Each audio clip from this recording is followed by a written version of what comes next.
Welcome to 4 Oak Street on this Saturday here in Perth, and we're expecting a once in a 10-year storm tomorrow, so we'll be battening down the hatches as it was. So this one, thought I'd just talk a little bit about wiring and power districts. So as you can see here, I'm using the PSX from DCC Specialties, and you can see here another part of my cat. So why power districts?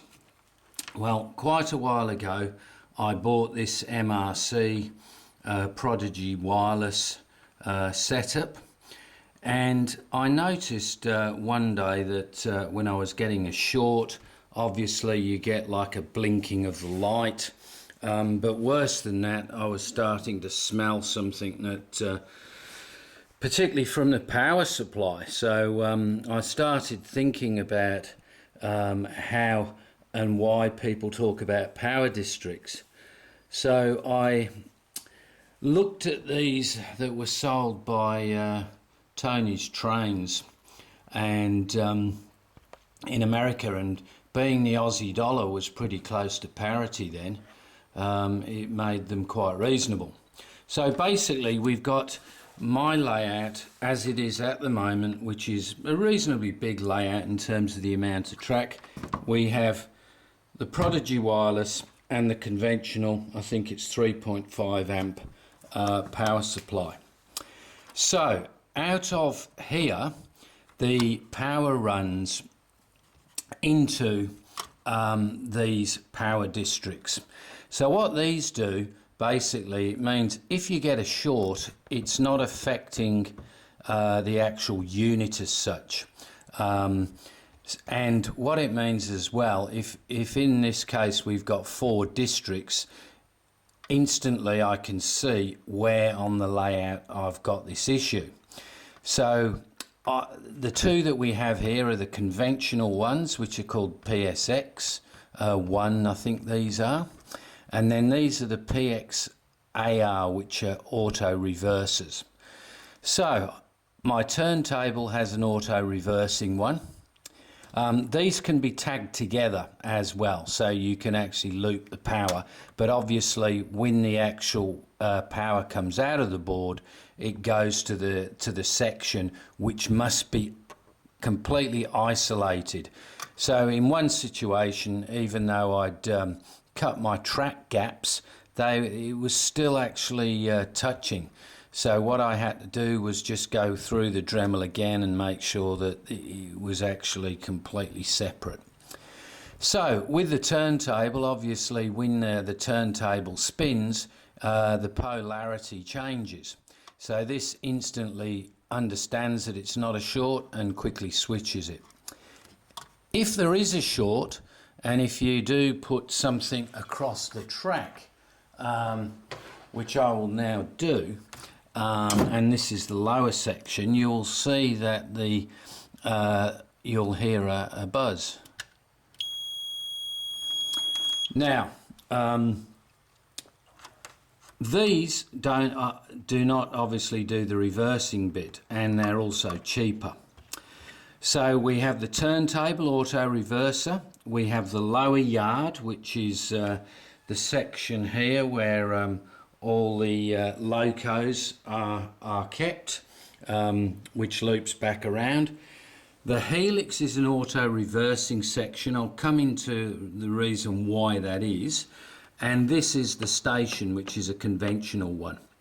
So what we then do from there, 2 leads have come off, which will actually give 2 lights on the control panel. One will show that power's on. If there's a short, the other light will flash. Now what was happening a couple of weeks ago, I noticed I was never getting an audible buzz, if you like, from the 2 PSX ARs. So I sent an email to the chap there who's, and sure enough, a couple of days later he comes back to me and said, have you actually got the buzzers the right way around? So got underneath, and sure enough, I had both of them very consistent, I might add, both incorrect. So what I've done, I've just removed my control panel. I have now undone those, undone the solder at the back, flipped them around, and they're working perfect. So these give me a real good peace of mind, and when the layout obviously gets bigger, I'll be dividing that into districts. And I have actually bought a while back another one of these boosters, which you link, and that will power the rest of the layout, because obviously with this you're talking 150 meters of track, albeit 60 meters in the helix. Doesn't mean to say I've got 60 meters of bus, because obviously I've got four buses going up the middle, and the wires just go to that. So that does make a big difference if you can cut down on your wiring. So the big question, why have I got a PSX auto reverser on the helix? Well, quite interesting. As you know, this layout is a dog bone. So when you actually get to this section here, what you actually have is one side. Imagine this is an oval. These three tracks here is one side. These three tracks are one side. So obviously they are going to eventually join up. But when you get to the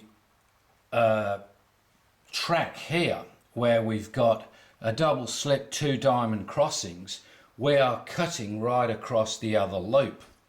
So going back a while, you guys might not know this, but the company called DCC, not suppliers, DC, oh God, it's left me. But anyway, Richard Johnson from that company, I will just go down and find a box. DCC Concepts is the name of the company. So they were actually based in Perth. So what I was able to do was, on every now and then I'd go down about a 45-minute drive, and I would seek his counsel. So I said to him, how am I going to wire this section? And he said, well, what I would do is I would treat this whole section that is a district, treat it as though it is just one side of the loop.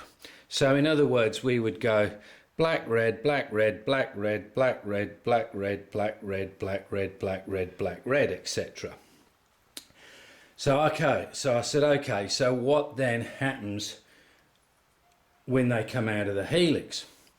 So obviously it's going to be wired correctly for the one track, but on the other track, as soon as it comes out, it would short.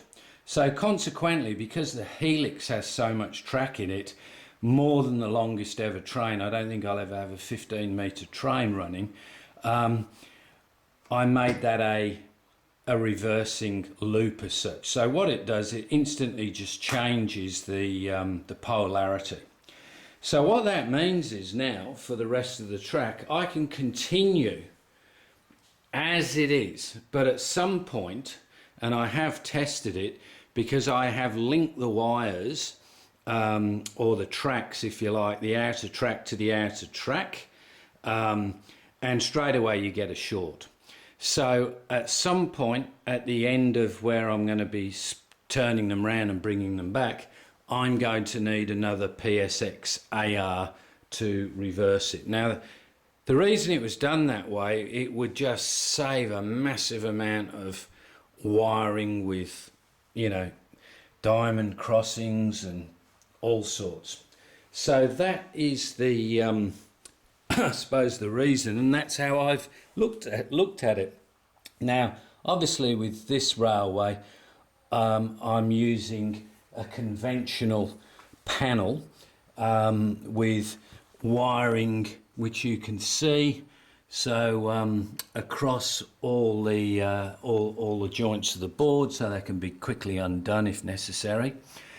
And then here at the front, these are all the point wires, and these chock blocks, I think they call them, just clip onto the back of the panel.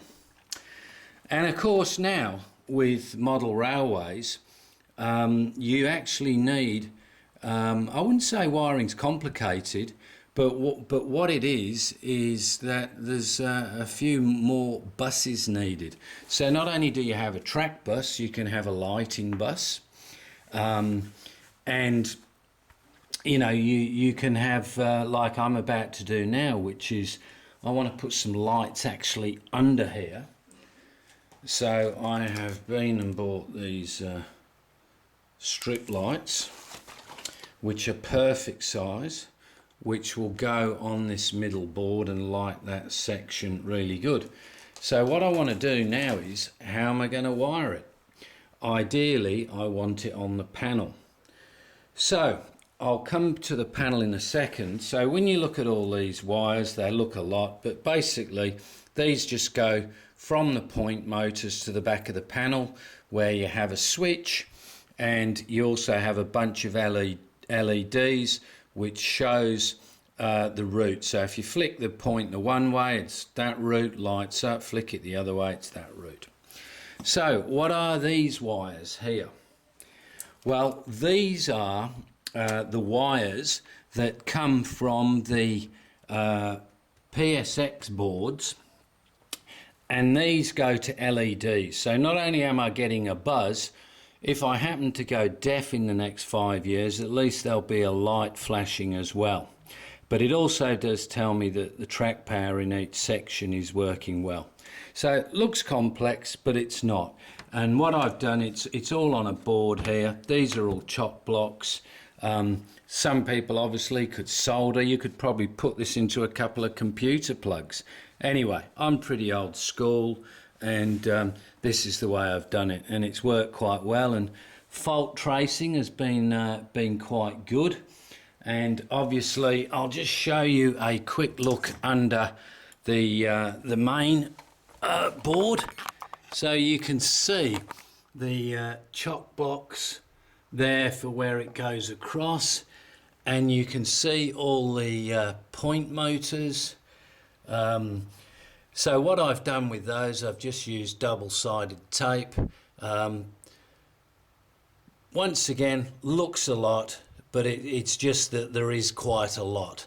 If you actually just saw one point and 4 or 5 wires, it wouldn't look very complicated. So, must point out my trusted ironing board. That's where most of my work's been done. So that's the panel, which is out. So you can see here we have the switch to switch it on, and we have each of those districts with a light. I have to fix up this labelling.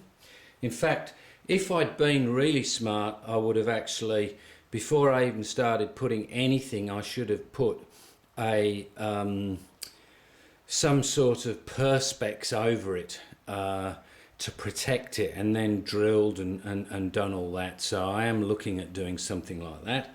So let's have a quick look at the back. Once again, it's going to look complicated, but I can tell you it is not that complicated. So these are all the switches coming in. You know, when I say switches, these are all the chock blocks coming in on both sides. So you can see there's labels, turntable, helix. These are all the point numbers. We've got point numbers up here. So what you've got is, particularly because a lot of them are loops, they're wired together. So one switch activates 2 point motors.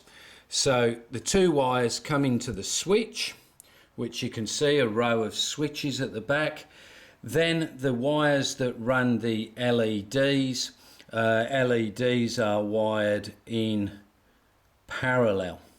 I believe I did them in parallel. Yeah, they're in parallel. Then what I've done to make a bus, if you like, to actually wire the LEDs and everything to, I've used a piece of track, and then I've just got like a positive and a negative, and then you just wire to that. That was another one from Richard from DCC Concepts told me that. So I need to put in a switch for the lights in the under the, you know, in the storage yard. So what I'm going to do, I'm going to install another one of these. There's just enough space here. This is araldited to the back of the board. So the power supply, which has a plug, will just come into here. I will then put a switch next to this one, which works the lighting circuit. And so effectively then I will just add another one of these chock blocks, so I can take this whole panel off. So we'll have, at the moment, we've got a lighting power socket, we've got a turntable power socket here, and we'll have the lights underneath power socket.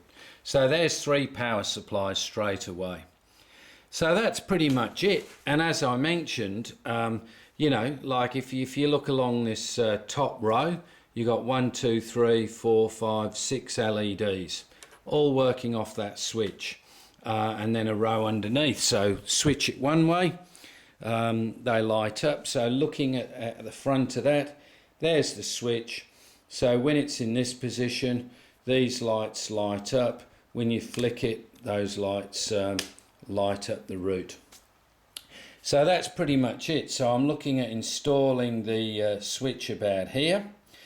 So that is lights. That needs a little name badge there, and this will be under storage yard lights. I might call that something else. But anyway, that's pretty much it. So apart from that, now I've fixed up my the 2 buzzers, so they do buzz. That's good. So I'll be fixing that and putting it all back together again, putting those lights in, and these are the plugs I'll be using. So one of those, which you can buy from a shop. There's one from a power supply. I found this power supply, I'm not sure what that was off. It's probably off some sort of massager or something, I don't know. But anyway, there's often lots of power supplies hanging around houses.